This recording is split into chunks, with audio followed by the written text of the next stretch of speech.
Oremos a Deus. Bendito és tu, Senhor nosso Deus, de receber toda a honra, toda a glória, todo o louvor e adoração daqueles que criaste imagem e semelhança tua e que também chamaste para a tua santa obra. Estamos, Senhor, neste dia de hoje, de Sexta-feira Santa, queremos refletir na tua santa palavra. Por isso imploramos que o teu Santo Espírito venha a ser o nosso grande ensinador. Esta é a nossa humilde petição. Em nome do Pai, do Filho e do Espírito Santo.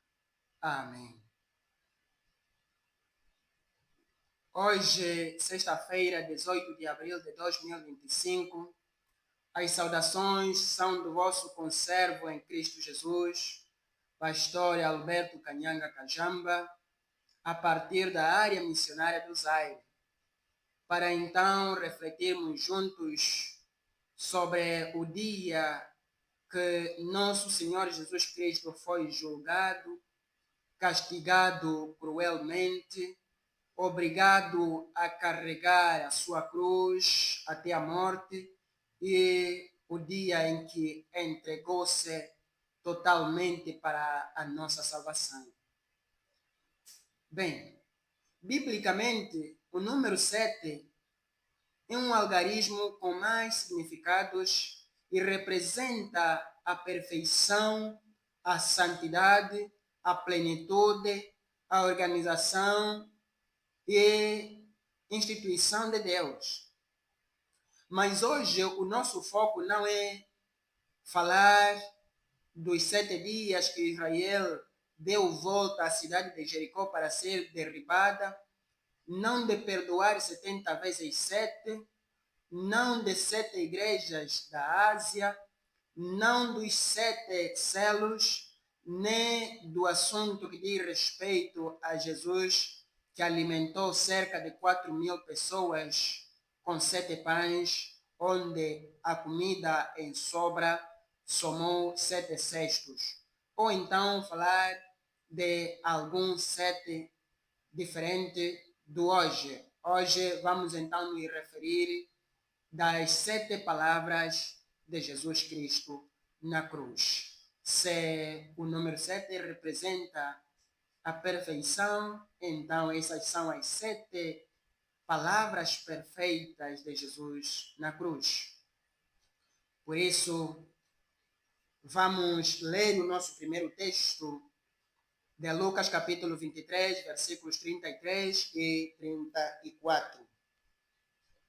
E quando chegaram ao lugar chamado a Caveira, ali o crucificaram e aos malfeitores, um à direita e outro à esquerda. E dizia Jesus: Pai, perdoa-lhes, porque não sabem o que fazem. E, repartindo as suas vestes, lançaram sorte. Palavra de salvação. Minhas irmãs, meus irmãos, aqui estamos diante da primeira palavra de Jesus. Pai, perdoa-lhes porque não sabem o que fazem.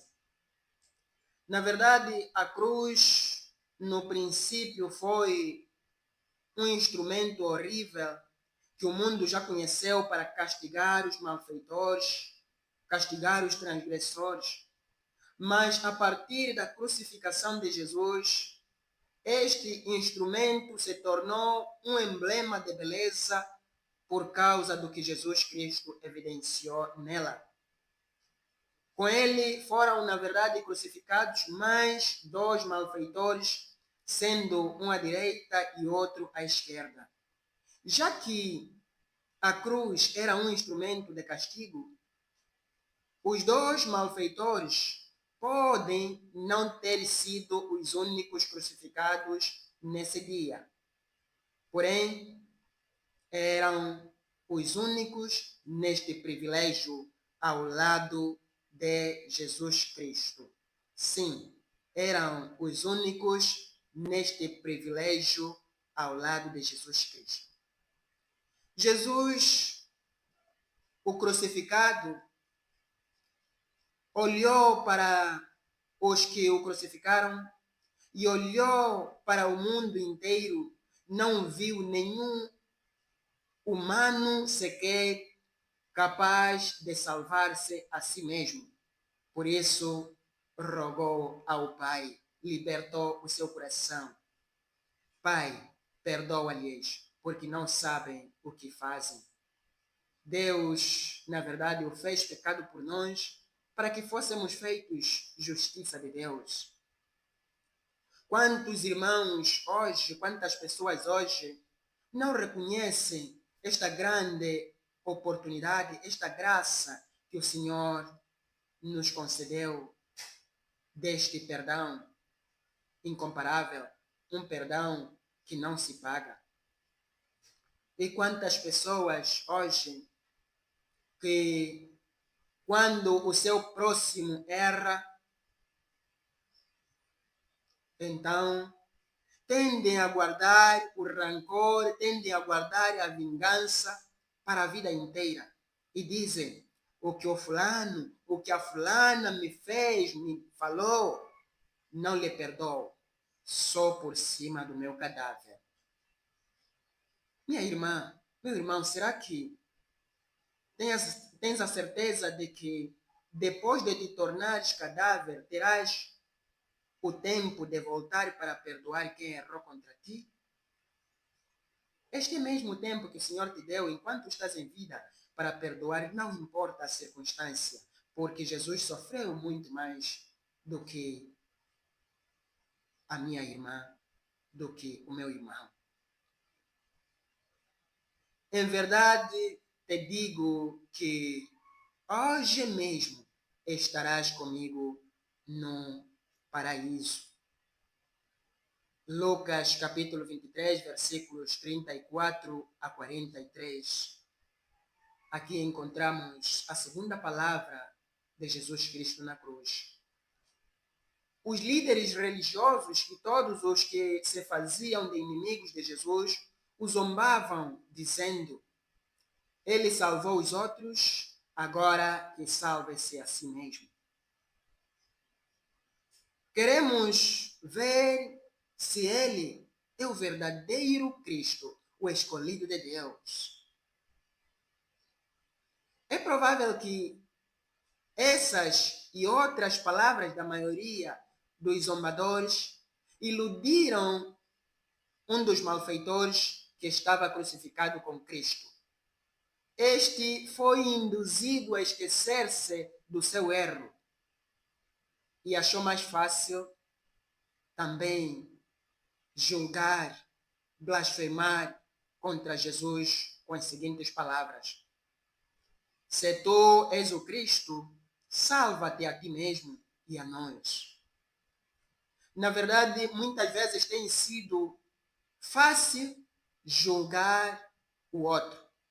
E nós olhamos para o nosso problema, olhamos para a nossa preocupação, olhamos para a nossa situação como se não tivesse grande peso na balança.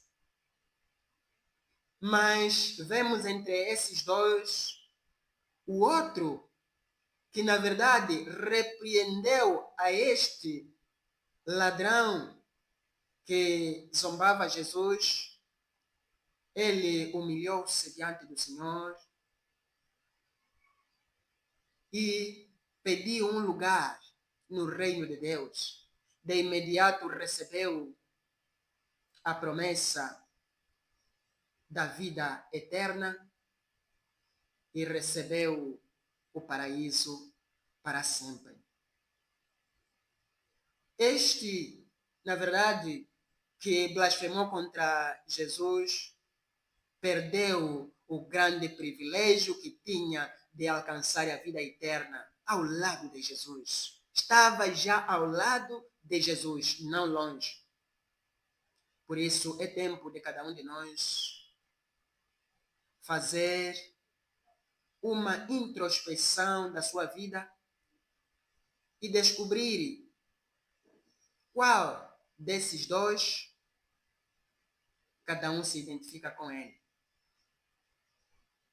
Mas que não sejamos como este, que perdeu a oportunidade por causa de votar na maioria. Mulher, eis aí o teu filho, filho, eis aí a tua mãe. João capítulo 19, versículos 17 a 27. Esta é a terceira palavra de Jesus Cristo na cruz. Estando na cruz, Jesus viu entre a multidão a sua mãe e João, o discípulo amado. Refletiu na aflição da sua mãe e a entregou ao cuidado de João. Por isso disse: mulher, eis aí o teu filho, filho, eis aí a tua mãe.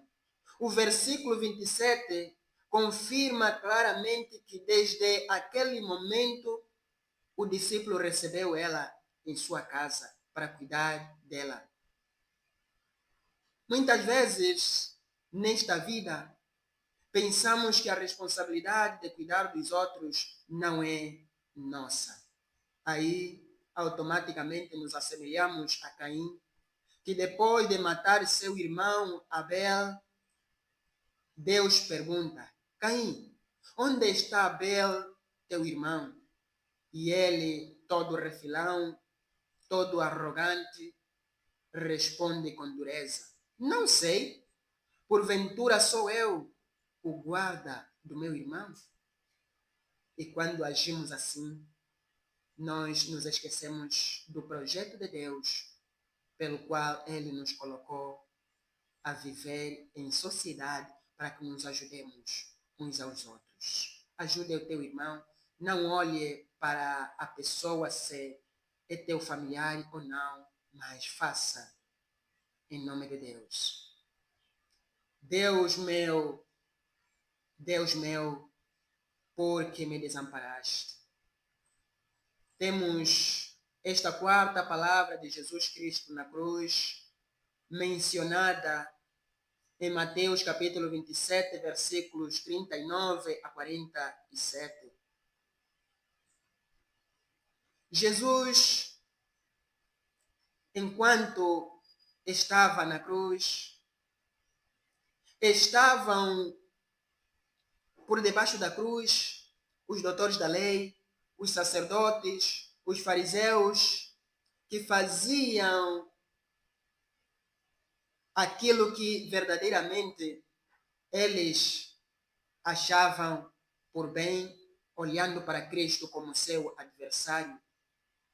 Assim como os juízes que o condenaram à pena de morte, os soldados que o mataram também estavam ali, bem como um reduzido grupo de família e amigos de Jesus, porque a maioria tinha fugido por causa do medo. Deus o fez sofrer no nosso lugar, porque pecadores somos nós. Mas ele que nunca pecou, nunca cometeu pecado nenhum, Deus o fez pecado por nós, para que fôssemos feitos justiça de Deus. Assim declara Paulo na segunda carta aos Coríntios, capítulo 5, versículo 21. Por isso, o maior sofrimento de Jesus Cristo na cruz foi de sentir como se Deus o desamparasse. Mas esse é o castigo que nos traz a paz. Quantos de nós que diante de aflições nos sentimos abandonados por Deus, mas Deus está atento a cada uma das circunstâncias das nossas vidas. Em João, capítulo 19, versículo 28 e 29, temos a quinta palavra de Jesus na cruz: tenho sede. Tenho sede. Jesus, estando no corpo físico, de tanto sofrimento e o sangue que verteu, sentiu sede e pediu alguma coisa para beber. Mas os soldados inverteram todo o plano deram a ele vinagre misto com fel, uma bebida que era dada aos criminosos na hora da crucificação para não sentirem muitas dores. Porém, a sede de Jesus não era apenas do corpo humano, mas também uma sede divina, de querer salvar os pecadores da condenação, reconciliando assim o mundo com Deus. Por isso, aceitemos de uma vez para sempre esta grande oportunidade, do grande desejo que o Senhor tem para conosco, para que recebamos dessa graça redentora. A sexta palavra de Jesus Cristo na cruz a encontramos no texto de João 17, versículo 1 e 8, e o capítulo 19, versículo 30. Está consumado. Realmente chegou o momento de glorificação, com a conclusão da obra redentora.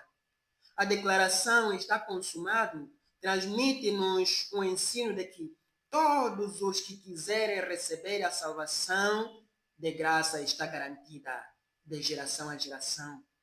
E não há outra ação, nem outra fonte de salvação a não ser esta providenciada por Jesus Cristo. Receba, minha irmã, meu irmão, recebamos esta salvação de graça que nem sequer pagamos qualquer coisa. Pai, nas tuas mãos entrego o meu espírito. Esta é a sétima e última palavra de Jesus Cristo, que fecha com ela o seu processo. Encontramos esta palavra em Lucas, capítulo 23, versículo 46. Essa mensagem de Jesus mostra-nos que ele não morreu subitamente ou de forma inconsciente, mas morreu em plena consciência. É a questão de que chegou a hora de terminar com todo o processo e entregar o seu espírito a Deus, de onde havia saído na sua glória. A última lição que Jesus Cristo nos ensina neste texto é de que devemos reconhecer as nossas fraquezas, devemos reconhecer as nossas limitações, devemos reconhecer que a chave da nossa vida está em Deus, o qual tem o poder de abrir que ninguém fecha, e quando ele fecha, ninguém mais abre. Então, devemos ter uma fé verdadeira e não fingida, uma fé forte e inabalável, e consagrar nossas vidas a Ele, de modo que a vontade de Deus se cumpra em nós e a nossa vontade seja colocada no segundo plano. Desta feita, aprenderemos a não nos conformar com este mundo. Teremos sim a transformação necessária para entender qual é a boa, agradável e perfeita vontade de Deus, até mesmo colocá-la em prática. Porque Deus é Espírito e importa que os que o adorem em espírito e em verdade, fazendo simplesmente a sua vontade. Que o Senhor nosso Deus nos abençoe.